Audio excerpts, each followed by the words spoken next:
Hello everyone, welcome to Learn Sapiens. Today I am going to discuss a very interesting topic of class 12, that is mutation under the chapter Principles of Inheritance and Variation. तो इस topic में आज हम क्या क्या पढ़ने वाले हैं उसकी समरी एक बार देख लेते हैं।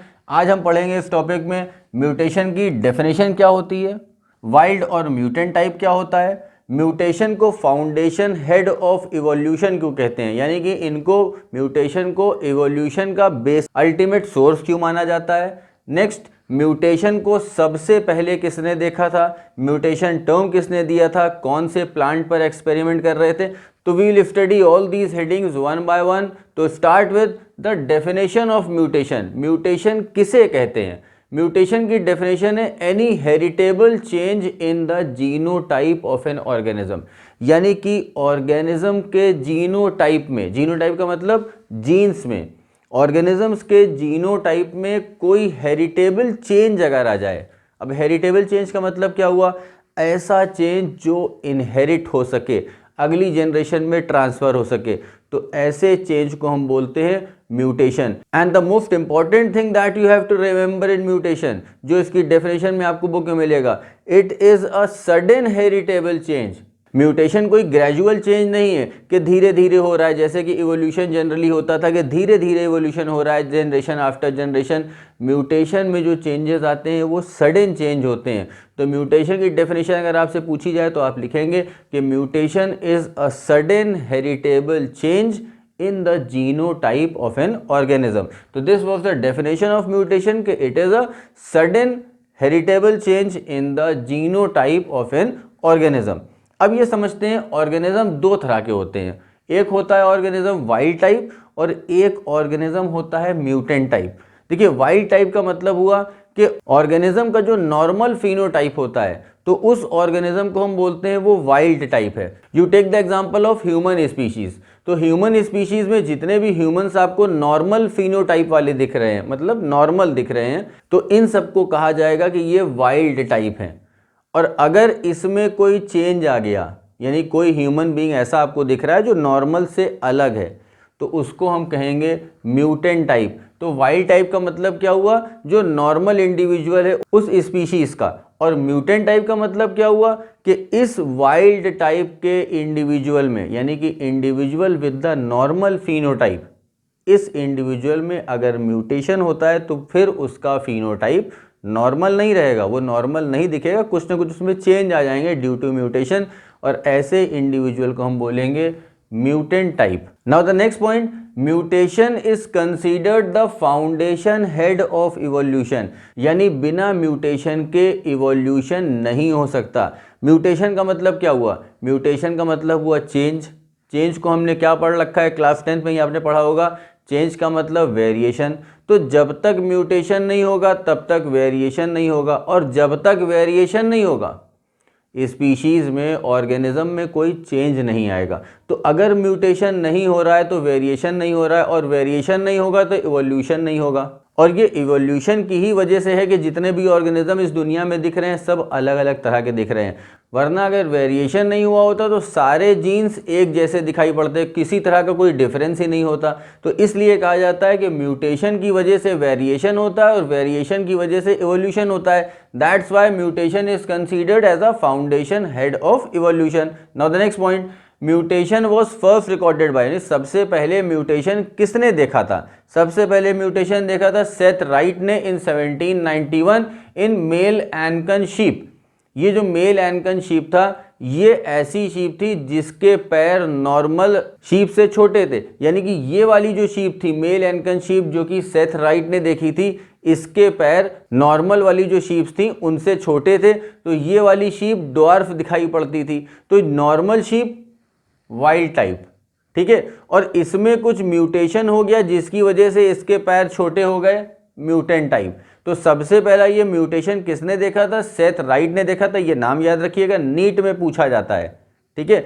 और फिर उसके बाद सेथ राइट ने ये जो म्यूटेशन ऑब्जर्व किया था, ये किस में ऑब्जर्व किया था, ये भी नाम आपसे नीट एग्जाम में पूछा जाता है। तो आपका आंसर होगा मेल एनकन शीप। तो ये दो टर्म सेथ राइट और मेल एनकन शीप याद रखिएगा। और ये भी याद रखिएगा कि इस मेल एनकन शीप में सेथ राइट ने किस तरह का म्यूटेशन देखा था। नॉर्मल शीप से छोटे पैर हुआ करते थे इस मेल एनकन शीप के। बट जिस वक्त सेथ राइट ने मेल एनकन शीप में ये म्यूटेशन रिकॉर्ड किया था उस समय तक यानी 1791 तक म्यूटेशन टर्म डिस्कवर नहीं हुआ था, म्यूटेशन टर्म किसी ने नहीं दिया था। म्यूटेशन टर्म दिया है 1901 में ह्यूगो डी व्रीज ने। ये देखिए यहाँ लिखा हुआ है, ह्यूगो डी व्रीज ने 1901 में म्यूटेशन टर्म दिया था। और कब दिया था, क्या कर रहे थे? ह्यूगो डी व्रीज ओइनोथेरा लैमार्कियाना, ये नाम याद रखिएगा, ओइनोथेरा लैमार्कियाना, इसका कॉमन नेम है इवनिंग प्रिमरोज। तो ह्यूगो डी व्रीज 1901 में ओइनोथेरा लैमार्कियाना यानी कि इवनिंग प्रिमरोज पर एक्सपेरिमेंट कर रहे थे और उस समय एक्सपेरिमेंट करने के बाद इन्होंने म्यूटेशन टर्म दिया था। तो the term mutation was given by Hugo de Vries while studying on Oenothera lamarckiana, that is evening primrose. तो ये नाम ओइनोथेरा लैमार्कियाना, ये भी आपके लिए नीट के एग्जाम के लिए इंपॉर्टेंट नाम है, इसको याद रखिएगा। फिर इसी ओइनोथेरा लैमार्कियाना के ऊपर एक्सपेरिमेंट करते हुए, स्टडी करते हुए ह्यूगो डी व्रीज ने mutation theory of organic evolution दिया था। तो ये भी याद रखिएगा, ये भी टर्म नीट के लिए काफ़ी इंपॉर्टेंट है कि mutation theory of organic evolution, ये थ्योरी किसने दी थी? आपका आंसर होगा ह्यूगो डी व्रीज। ये भी एमसीक्यू में बहुत पूछा जाता है नीट एग्जाम में। तो ये जितने भी टर्म्स मैंने यहाँ से यहाँ तक आपको एक्सप्लेन कर रहा हूँ, बार बार मैं बताता जा रहा हूँ कि ये नीट में काफ़ी हद तक पूछे जाते हैं, तो इनको ध्यान में आप रखिएगा। इसीलिए मैंने उसको बहुत क्लियर कट यहाँ पर फ्लो चार्ट के थ्रू बना दिया है। आप चाहें तो इसको लिख लें, चाहे तो आप इसका स्क्रीनशॉट ले सकते हैं, लेकिन इसको याद ज़रूर रखिएगा। नेक्स्ट, अब हम देखते हैं म्यूटेशन कितने तरह के हो सकते हैं। म्यूटेशन अगर सेल में बात की जाए तो हमारी बॉडी में, लिविंग ऑर्गेनिजम्स की बॉडी में 2 तरह के सेल्स होते हैं। वो कौन से होते हैं? आपने अगर रिप्रोडक्शन पढ़ा हो तो वहाँ पर 2 तरह के सेल्स आपको मिले होंगे, सोमैटिक सेल और जर्म सेल।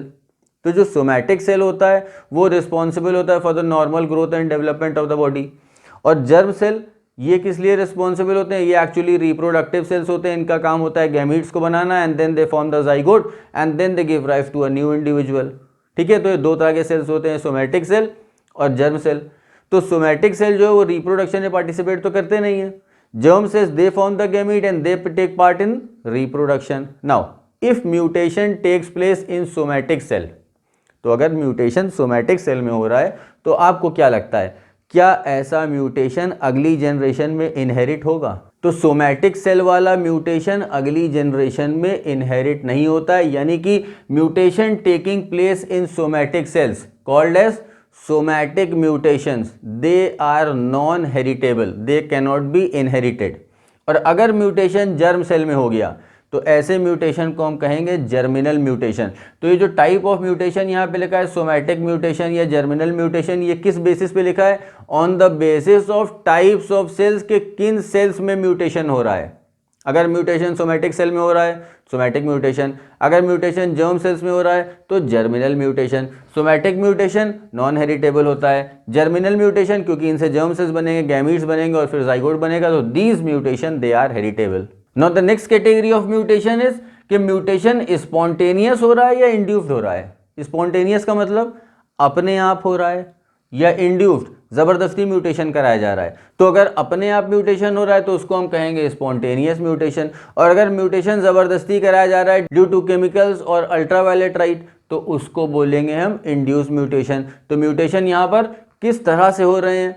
अपने आप हो रहे हैं तो स्पॉन्टेनियस, और किसी म्यूटाजन के थ्रू हो रहे हैं। म्यूटाजन का मतलब ऐसे एजेंट्स जो कि म्यूटेशन कॉज कर सकते हैं। तो म्यूटाजन टर्म याद रखिएगा, म्यूटाजन का मतलब होता है ऐसे एजेंट्स जो कि म्यूटेशन कॉज कर सकते हैं। तो अगर म्यूटाजन यानी कि केमिकल्स हो गए, अल्ट्रावायलेट लाइट हो गई, तो अगर इनके थ्रू म्यूटेशन हो रहा है, इनकी वजह से म्यूटेशन हो रहा है, तो उस म्यूटेशन को हम कहेंगे induced mutation. Now the next type of mutation is forward mutation हो रहा है या बैकवर्ड म्यूटेशन हो रहा है। अब इसका क्या मतलब हुआ? मैंने आपको यहाँ पर बताया था अभी कि 2 तरह के ऑर्गेनिज्म होते हैं, एक होता है वाइल्ड टाइप और एक होता है mutant type. Wild type of organism का मतलब होता है कि ये नॉर्मल टाइप ऑफ ऑर्गेनिज्म है, और म्यूटेंट टाइप का मतलब होता है कि इसमें म्यूटेशन हो गया है, तो ये वाइल्ड टाइप से चेंज होके यानी नॉर्मल फिनोटाइप से चेंज होके कोई म्यूटेंट टाइप बना रखा है इसने। तो ये दो तरह के ऑर्गेनिज्म हो जाते हैं। तो अब उसी बेसिस पर इस टर्म को याद रखते हुए, ध्यान में रखते हुए, वाइल्ड टाइप या म्यूटेंट टाइप, आप इसको समझिए।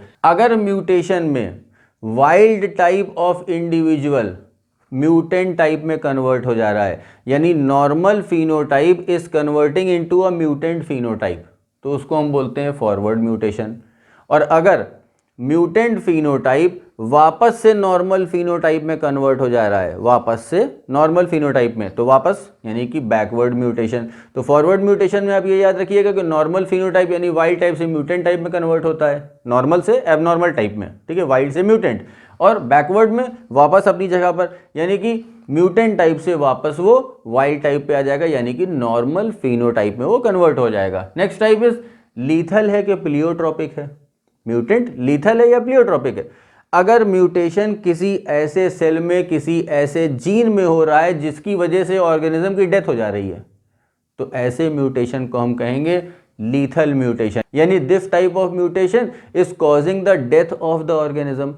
तो a mutation which is causing death is known as lethal mutation. या फिर दूसरा प्लियोट्रॉपिक म्यूटेशन। प्लियोट्रॉपिक म्यूटेशन का मतलब होता है ये एक ऐसा म्यूटेशन है जिसकी वजह से, यानी अगर ये म्यूटेशन हो गया तो इसकी वजह से it will cause various effect on our body या on our cell. So since this mutation is causing multiple effect, pleiotropy मैंने आपको पिछले लेक्चर्स में डिस्कस किया है टर्म कि प्लियोट्रॉपी का मतलब होता है कि ऐसा चेंज जो कि कई सारे कैरेक्टर को इन्फ्लुएंस करे।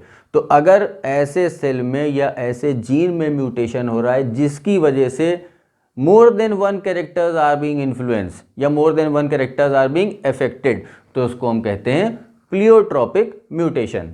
तो ये तो एक जनरल इंट्रोडक्शन था म्यूटेशन के बारे में कि म्यूटेशन की डेफिनेशन क्या होती है, किसने सबसे पहले इसको रिकॉर्ड किया था, म्यूटेशन का टर्म किसने दिया था, और इन जनरल म्यूटेशन कितनी तरह के हो सकते हैं, फॉरवर्ड, बैकवर्ड, प्लियोट्रॉपिक, लीथल, ये सारे टर्म्स मैंने आपको यहाँ पर एक्सप्लेन कर दिए हैं। अब हम पढ़ेंगे कि म्यूटेशन क्रोमोसोम में कैसे होता है, म्यूटेशन जीन्स में कैसे होता है, और वो क्या क्या इफेक्ट कॉज कर सकता है। तो अगर म्यूटेशन क्रोमोसोम्स में हो रहा है, ध्यान दीजिएगा यहाँ पर, अगर म्यूटेशन क्रोमोसोम्स में हो रहा है तो क्रोमोसोम्स में दो तरह से म्यूटेशन होता है।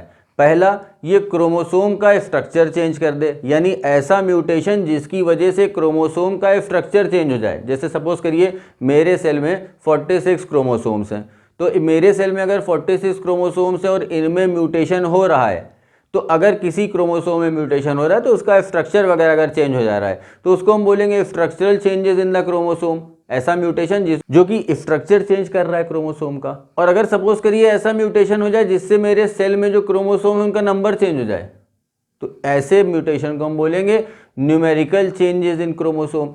यानी कि म्यूटेशन दो तरह का हो सकता है क्रोमोसोम में, या तो वो क्रोमोसोम का स्ट्रक्चर चेंज कर दे, अगर मेरे क्रोमोसोम में स्ट्रक्चरल चेंजेस आ रहे हैं तो भी 46 के 46 ही रहेंगे। हो सकता है कोई छोटा हो जाए टूट के या कोई बड़ा हो जाए, वो एक अलग बात है, लेकिन गिनती सेम रहेगी, स्ट्रक्चरल चेंजेस सिर्फ आएंगे। और दूसरे केस में ये हो सकता है कि हमारे क्रोमोसोम का नंबर ही चेंज हो जाए, एक क्रोमोसोम कम हो जाए, यानी 46 से 45 हो जाए या 47 हो जाए। तो now in the next heading I am going to tell you about the structural changes in the chromosome caused due to mutation. तो स्टार्ट करते हैं with the structural changes in chromosome. ये जो स्ट्रक्चरल चेंजेस इन क्रोमोसोम है ये दो तरह से हो सकते हैं। पहला टाइप इसका है कि या तो change in the number of gene हो, यानी कि change in number of gene, gene के नंबर चेंज हो जाएं, change in number of genes. और या तो फिर जीन के नंबर तो वही रहें, जीन के नंबर्स वही रहें, यानी कि क्रोमोसोम के अंदर जितने भी जीन्स हैं उनके नंबर ना बदलें, लेकिन क्या हो कि रीअरेंजमेंट हो जाए, रीअरेंजमेंट हो जाए किसका, रीअरेंजमेंट ऑफ जीन्स। तो पहला जो चेंज है स्ट्रक्चरल चेंज, वो एक पहले टाइप का हो सकता है कि जीन के नंबर्स चेंज हो जाएं, और दूसरा होता है कि जीन्स के नंबर तो नहीं चेंज हो रहे हैं लेकिन जीन्स क्रोमोसोम के अंदर ही रीअरेंज हो जा रहे हैं। तो जो change in number of gene है ये दो तरह का होता है, या तो एडिशन और या फिर ये हो सकता है डिलीशन, एडिशन और डिलीशन। और जो रीअरेंजमेंट ऑफ जीन्स है ये होता है अगेन टू टाइप्स का, ट्रांसलोकेशन और इन्वर्जन। तो अभी हम ये चारों टाइप्स पढ़ने जा रहे हैं, addition, deletion, translocation and inversion. Addition deletion का मतलब क्या हुआ, नाम से ही समझ में आ रहा है कि जीन या तो ऐड हो जाएंगे या डिलीट हो जाएंगे, तो change in the number of genes हो गया। और यहाँ पर क्या हो रहा है, रीअरेंजमेंट ऑफ जीन्स, उसमें हम पढ़ेंगे ट्रांसलोकेशन और इन्वर्जन। तो सबसे पहले हम स्टार्ट करते हैं with the change in number of genes, that is addition. Addition से स्टार्ट करते हैं। Now suppose this is a chromosome with 2 chromatids and a centromere in between. Now I am placing some genes over here. ये मैं जो यहाँ लिख रहा हूँ ये है genes present on this chromosome, ठीक है। अब अगर इसमें एडिशन हो जाए तो कैसा होगा, सपोज करिए एक बाहर से कोई जीन X C और D के बीच में आके ऐड हो जाए, ठीक है, तो इसको हम बोलेंगे एडिशन। तो फिर अल्टीमेट जो सीक्वेंस आएगा वो क्या आएगा, ABC, और ये जो X है, थोड़ा सा बड़ा मैंने इसलिए बनाया ताकि आपको ये समझ में आए कि ये बाहर से आया हुआ जीन है, एडेड जीन है, इस पर्टिकुलर क्रोमोसोम का नहीं है। तो ABC और फिर X के बाद DEFG, ये नॉर्मल पैटर्न ऐसे चलेगा, ठीक है। और ये नॉर्मल है क्रोमोसोम, यानी कि ये जो क्रोमोसोम था एक्चुअली ये वाइल्ड टाइप था और अब ये हो गया है म्यूटेंट टाइप। तो ये जो म्यूटेशन हुआ जिसमें एक जीन बाहर से आके ऐड हो गया है, this is called as addition. अब इस एडिशन में भी एक सब टाइप है, उस सब टाइप को देख लेते हैं। सपोज करिए ये जो क्रोमोसोम है जिसमें कि ABCDEFG इतने जीन्स यहाँ पर प्रेजेंट है। अब सपोज करिए इसमें एडिशन हो रहा है, तो इसमें एक दूसरी तरह का एडिशन मैं यहाँ पे आपको करके दिखाता हूँ। ABCD, फिर से CD में लिख देता हूँ, EFGH, H तक लिखा था यहाँ पर, G तक लिखा था, तो इसको आप G तक ही रहने दीजिए।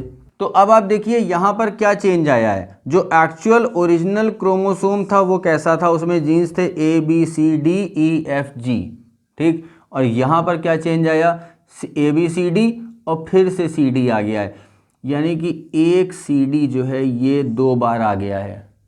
तो ऐसा एडिशन यहाँ पर भी हो तो रहा है एडिशन, लेकिन एडिशन जो हो रहा है वो एक्चुअली देखने में लग रहा है कि डुप्लीकेट हो गया है, CD फिर से आ गया है। आया ये CD बाहर से ही किसी दूसरे क्रोमोसोम से, ये जो जीन आए हैं CD ये इसके नहीं है, इसके पास तो अपने CD पहले से ही हैं, लेकिन जो CD बाहर से आए हैं वो एक्चुअली ऐसी जगह पर आके सेट हो गए हैं कि देखने में लग रहा है कि ये डुप्लीकेट हो गए हैं। तो ऐसा टाइप का एडिशन जो कि देखने में लगता है कि डुप्लीकेशन, यानी कि same type of genes are being added over here. यहाँ पे क्या हुआ था कि C और D के बीच में X आ गया था, और ये X कैसा था, जो कि ना C की तरह था ना D की तरह था, बिल्कुल बाहरी जीन था। लेकिन यहाँ पर जो जीन आया है, जो जीन्स दो एक्चुअली जीन्स आए हैं वो इस जैसे हैं बिल्कुल। तो ये एक ऐसा एडिशन है जो कि डुप्लीकेशन लग रहा है। तो ऐसा एडिशन ऑफ जीन्स जिसमें कि same type of genes duplicate होते हुए दिखाई पड़ रहे हैं उसको हम बोलते हैं डुप्लीकेशन। अब ये डुप्लीकेशन भी 2 तरह का है, जैसे मैंने आपको बताया एडिशन का एक और सब टाइप हो गया डुप्लीकेशन। अब ये डुप्लीकेशन भी 2 तरह का होता है। देखिए मैंने एक तो लिखा है डुप्लीकेशन ऐसा जहाँ पर CD 2 बार आ गया है, ये अपना नॉर्मल क्रोमोसोम है, इसमें म्यूटेशन हो रहा है, या तो ऐसा, एक ऐसा हो गया डुप्लीकेशन। अब डुप्लीकेशन में दूसरा दिखाता हूँ, यहाँ पे लिख देता हूँ D1 यानी डुप्लीकेशन पहले टाइप का, और यहाँ पर लिख देता हूँ मैं D2 डुप्लीकेशन दूसरे टाइप का। अब दूसरे टाइप का डुप्लीकेशन कैसे हो रहा है वो आप देखिए, ABCDDCEFG। यहाँ पर आप नोटिस करिए कि जो जीन्स हैं, जैसे यहाँ पर C और D जीन्स एडअप हुए थे, यहाँ पर भी C और D जीन्स ही एडअप हुए हैं, लेकिन उल्टे हो गए हैं, रिवर्स ऑर्डर में हो गए हैं। यहाँ पर सीधे सीधे ऐड हो गए थे CD और फिर उसके बाद CD, यहाँ पर रिवर्स ऐड हो गए CD एंड देन DC। तो ये जो डुप्लीकेशन है जिसमें कि सीधे सीधे ऐड हो जाते हैं, एक के बाद एक दूसरा ऐड हो जाता है, उसको हम बोलते हैं टैंडम डुप्लीकेशन, ठीक। और जिसमें डुप्लीकेशन तो हुआ है, यानी वही जीन्स फिर से आ गए हैं लेकिन रिवर्स ऑर्डर में लग गए हैं, ऐसे डुप्लीकेशन को हम बोलते हैं रिवर्स डुप्लीकेशन, ठीक है। तो 2 तरह के डुप्लीकेशन हो गए, tandem duplication and reverse duplication. तो अभी हमने डिस्कस किया change in the number of genes में एडिशन, और इसका एक सब पार्ट था डुप्लीकेशन। अब मैं डिस्कस करने जा रहा हूँ डिलीशन। डिलीशन में मैं पहले एक नॉर्मल क्रोमोसोम बना देता हूँ, ये एक नॉर्मल क्रोमोसोम है और उसमें जीन्स मैं लिख दे रहा हूँ ABCDEFG, ये नॉर्मल जीन्स इसमें प्रेजेंट है। अब डिलीशन हो रहा है। डिलीशन का मतलब होता है कोई भी एक जीन यहाँ से चला जाए, डिलीट हो जाए। तो डिलीट अगर होगा तो फिर यहाँ पर ये कैसा दिखेगा, ABC तो डिलीट हो गया, DEFG ये डिलीशन हो गया। ठीक है, अब डिलीशन ये भी दो तरह का होता है। यहाँ पर मैंने डिलीट किया था C को, हो सकता है A डिलीट हो जाए, A भी डिलीट हो सकता है। तो C अगर डिलीट हो रहा है यानी कि बीच से अगर कोई जीन डिलीट हो रहा है, क्रोमोसोम के बीच से अगर कोई जीन डिलीट हो रहा है, तो ऐसे डिलीशन को हम बोलते हैं इंटरकैलरी डिलीशन। इंटरकैलरी डिलीशन का मतलब deletion of a gene present in between the chromosome. बीच में अगर जीन प्रेजेंट है, सपोज करिए BCDEFG कोई भी अगर डिलीट हो रहा है तो उसको हम बोलेंगे इंटरकैलरी डिलीशन। और अगर टर्मिनल एंड से कोई जीन डिलीट हो रहा है, किनारे से, तो उसको हम बोलते हैं टर्मिनल डिलीशन। ठीक, दोनों में ही डिलीट हो रहा है, एक में किनारे से डिलीट हो रहा है, from one end of the chromosome, इधर से या इस तरफ से कहीं से भी डिलीट हो जाए तो उसको बोलेंगे हम टर्मिनल डिलीशन। और अगर बीच से कोई जीन डिलीट हो रहा है तो उसको बोलते हैं इंटरकैलरी डिलीशन। अब डिलीशन का मैं आपको एग्जांपल बता देता हूं जो कि नीट में बहुत पूछा जाता है, क्राई डू चैट सिंड्रोम।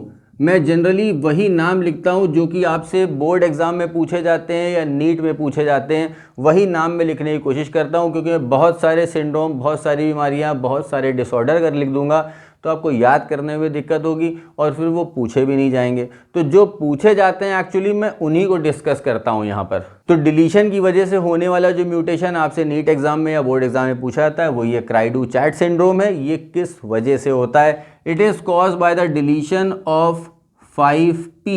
ये याद रखिएगा कि it is caused by the deletion of 5p। अब ये 5p का क्या मतलब है? 5p का मतलब बता देता हूँ आपको। हमारा जो क्रोमोसोम नंबर 5 है वो कुछ इस तरह से दिखता है। एक क्रोमैटिड थोड़ी छोटी होती है और एक क्रोमैटिड थोड़ी सी बड़ी होती है।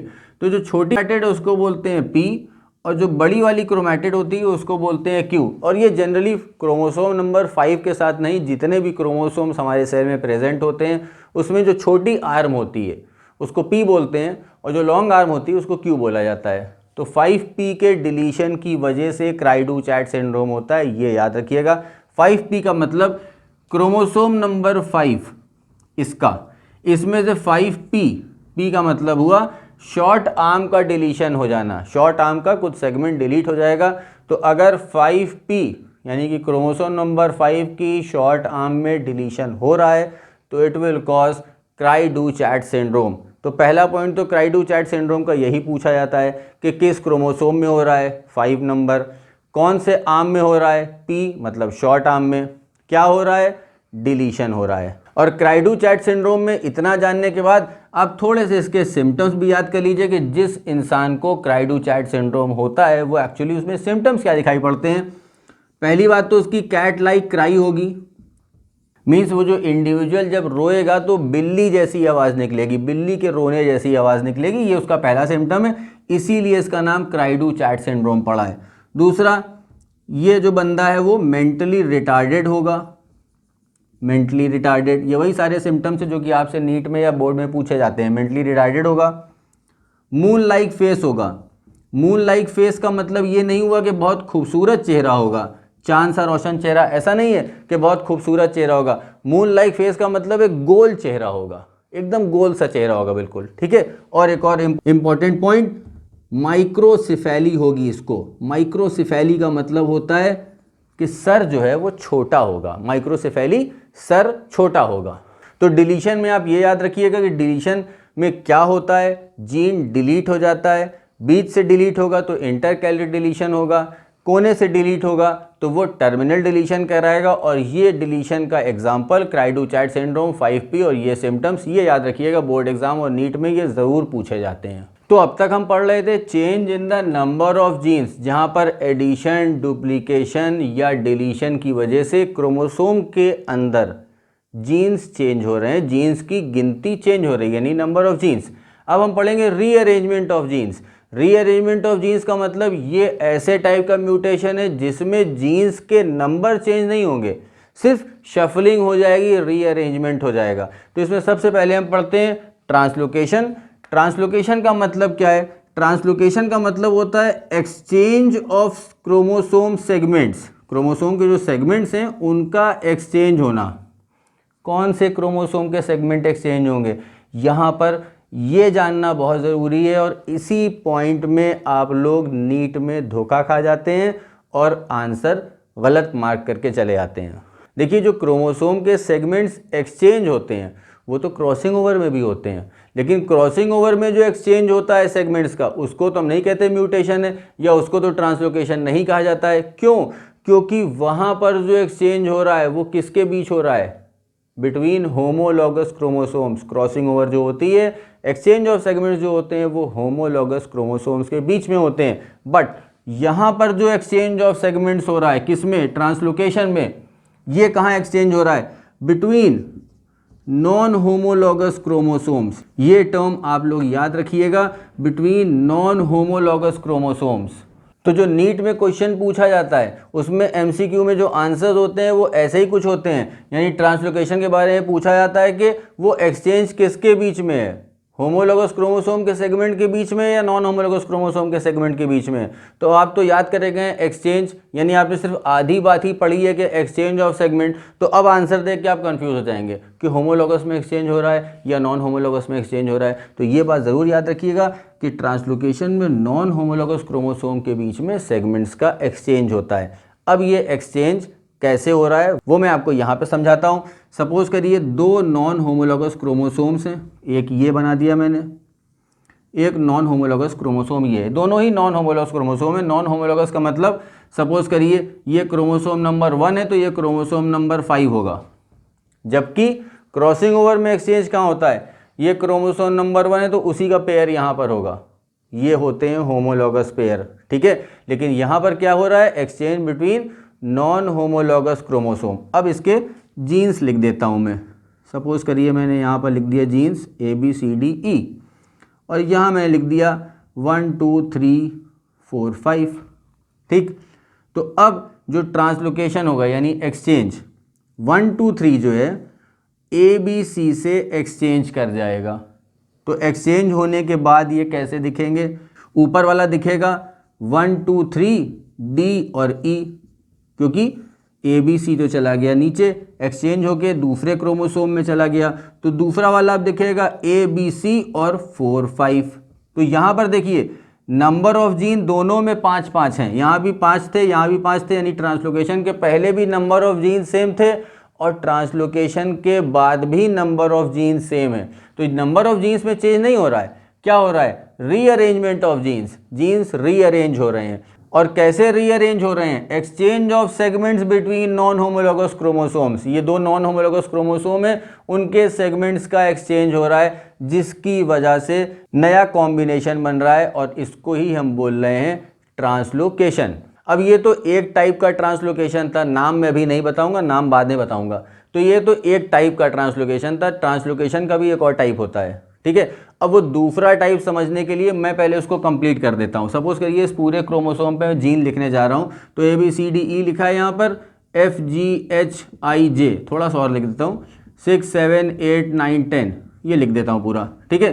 तो अब यहाँ पर जो चेंज हुआ था इतने में ही चेंज हुआ था ना, 1 2 3 इधर आ गया था, ABC इधर आ गया था, तो 1 2 3 DE यानी ABC की जगह 1 2 3 हो गया था, DE वही था, और FGHIJ ये भी वही था, इसमें कोई चेंज नहीं हुआ था। इधर देख लेते हैं, ABC इसमें चेंज हुआ था, 4 5 में चेंज नहीं हुआ था, और फिर 6 7 8 9 10 में भी तो कोई चेंज नहीं हुआ था। तो ये ट्रांसलोकेशन के बाद ऐसा कॉम्बिनेशन दिख रहा है। एक और तरह का ट्रांसलोकेशन देखते हैं, जिसमें इसी में हम ट्रांसलोकेशन करके आपको दिखाएंगे। सपोज करिए ये एक क्रोमोसोम है, इसका इधर वाले जीन्स में पहले लिख देता हूँ FGHIJ, और दूसरा वाला जिसमें कि इस तरफ लिखा हुआ था 6 7 8 9 10। अब डिफरेंस आपको समझाता हूँ, और दो तरह के ट्रांसलोकेशन अब आपको समझ में आएंगे। यहाँ पर आप देखिए जो ट्रांसलोकेशन हो रहा है उसमें एक क्रोमैटिड का, दो क्रोमैटिड है ना, एक ये बीच में सेंट्रोमियर है, तो एक क्रोमैटिड ये और एक क्रोमैटिड ये। तो इस क्रोमैटिड का छोटा सा टुकड़ा, एक टुकड़ा टूट के इधर आ जा रहा है और इस क्रोमैटिड का इतना टुकड़ा टूट के उधर चला जा रहा है, यानी क्रोमैटिड के सेगमेंट एक्सचेंज हो रहे हैं।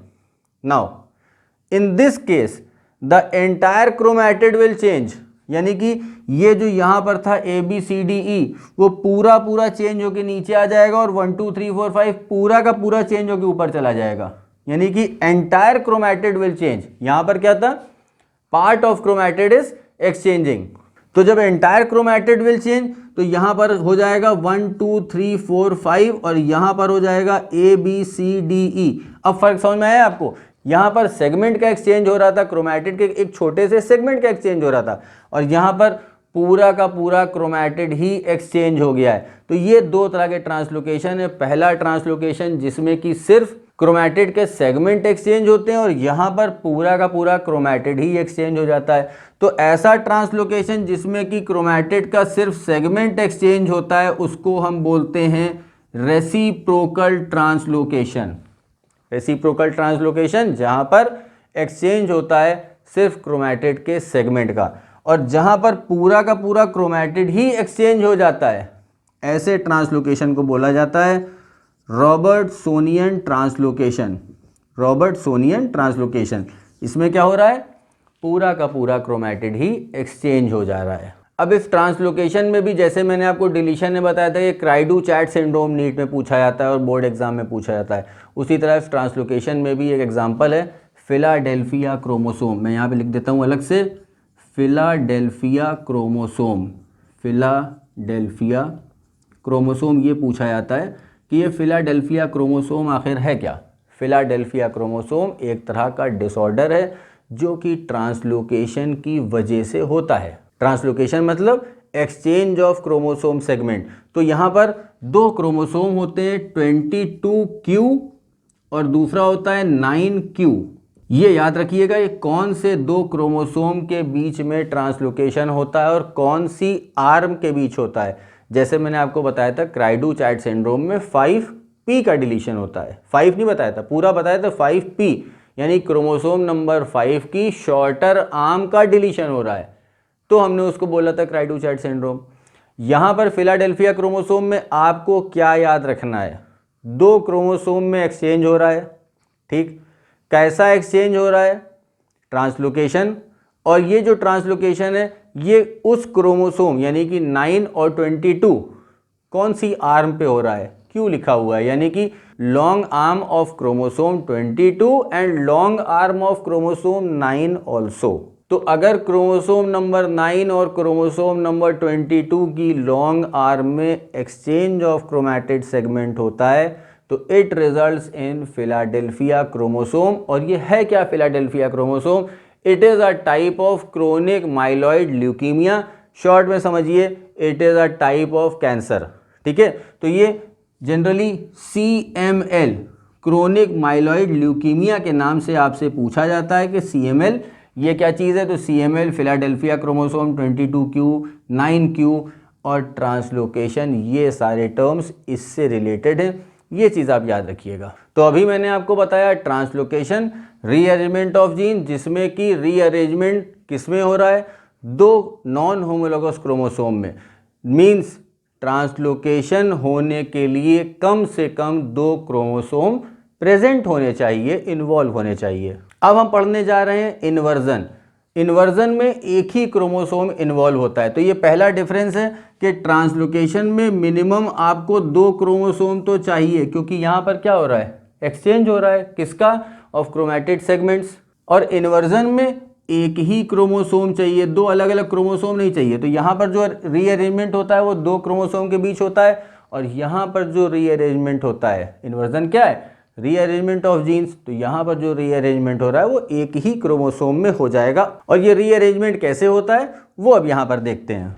सपोज करिए एक क्रोमोसोम है, एक नॉर्मल क्रोमोसोम पहले मैं बनाता हूँ, फिर इसमें इन्वर्जन करा के दिखाऊंगा आपको।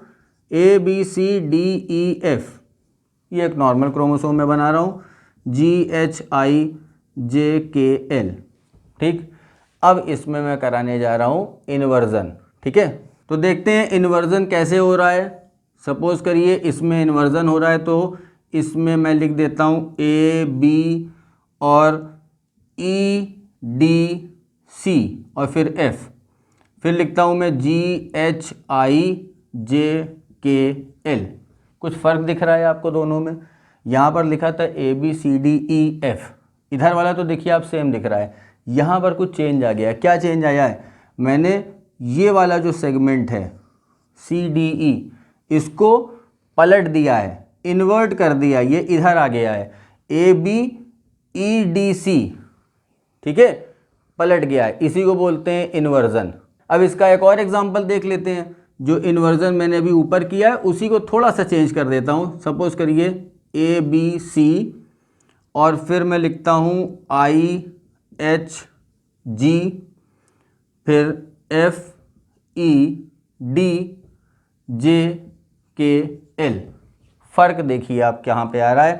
अगर आप फ़र्क देखेंगे तो मैंने क्या किया है, यहाँ पर ए बी सी तो सही लिखा है, एक्चुअली ये वाला जो सेगमेंट है ये, यानी कि यहाँ से लेके यहाँ तक पूरा घुमा दिया है। अब आप सोचेंगे कि फ़र्क क्या आ रहा है? यहाँ पर मैंने छोटा सा सेगमेंट घुमाया था, इन्वर्ट किया था, और यहाँ पर बहुत बड़ा सेगमेंट घुमा दिया। तो छोटे बड़े का डिफरेंस यहाँ पे नहीं है कि छोटा सेगमेंट का इन्वर्जन हो रहा है या एक बहुत बड़े सेगमेंट का इन्वर्जन हो रहा है। यहाँ पर जो एक्चुअल डिफरेंस है कि इस जगह जो इन्वर्जन हो रहा है उसमें this centromere is not involved, but यहाँ पर आप देखिए जो इन्वर्जन हो रहा है इसका, तो ये पूरा घूम जा रहा है इस तरह से, ए बी के बाद इधर घूम के आई आ गया, तो यहाँ पर सेंट्रोमियर इन्वॉल्व है। तो again inversion is of two types, एक जिसमें कि सेंट्रोमियर का इन्वॉल्वमेंट नहीं होता है, या ये कह लीजिए कि एक ही क्रोमैटिड इन्वॉल्व होती है, सेंट्रोमियर का इन्वॉल्वमेंट नहीं होता है या एक ही क्रोमैटिड इन्वॉल्व होती है। दूसरा जिसमें सेंट्रोमियर का इन्वॉल्वमेंट होगा। अब जब सेंट्रोमियर का इन्वॉल्वमेंट होगा तो ये भी क्रोमैटिड इन्वॉल्व है और इधर वाली क्रोमैटिड भी इन्वॉल्व है।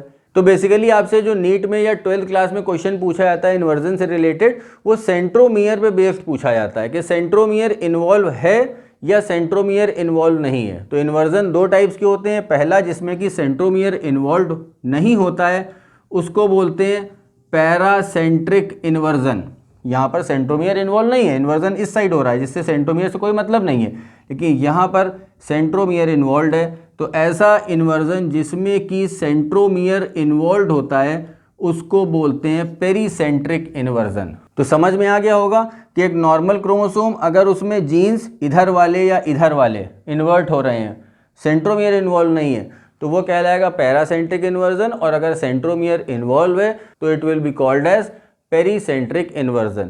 So this was all about structural changes in chromosomes, जिसमें हम पढ़ रहे थे कि क्रोमोसोम का स्ट्रक्चर चेंज हो रहा है due to the rearrangement of genes या ड्यू टू एडिशन और डिलीशन ऑफ जीन्स। लेकिन क्रोमोसोम जितने हैं उतने ही रहेंगे। अगर क्रोमोसोम में मान लीजिए डिलीशन हो रहा है तो थोड़ा सा सेगमेंट डिलीट हो गया, लेकिन जो ओवरऑल क्रोमोसोम का नंबर है वो थोड़ी कम हो जाएगा, पूरा का पूरा क्रोमोसोम थोड़ी डिलीट हो जा रहा है। या मान लीजिए ट्रांसलोकेशन हो रहा है तो उसमें भी एक्सचेंज हो रहा है, क्रोमोसोम डिलीट तो नहीं हो रहे हैं, क्रोमोसोम पूरे पूरे एडअप तो नहीं हो रहे हैं। तो यहाँ पर क्या था, सिर्फ स्ट्रक्चरल चेंजेस इन क्रोमोसोम हो रहा है, क्रोमोसोम के स्ट्रक्चर में चेंजेस आ रहे थे। अब नेक्स्ट लेक्चर में मैं आपको बताऊंगा about the numerical changes in chromosome, और ये काफ़ी खतरनाक टाइप के म्यूटेशन होते हैं जिसमें कि क्रोमोसोम के नंबर ही चेंज हो जाते हैं, 46 से 45 हो जाएगा, 47 हो जाएगा, और ये बहुत ज़्यादा एबनॉर्मेलिटी कॉज करते हैं in case of human beings. So our next heading will be numerical changes in chromosome. Thanks for watching. Bye bye.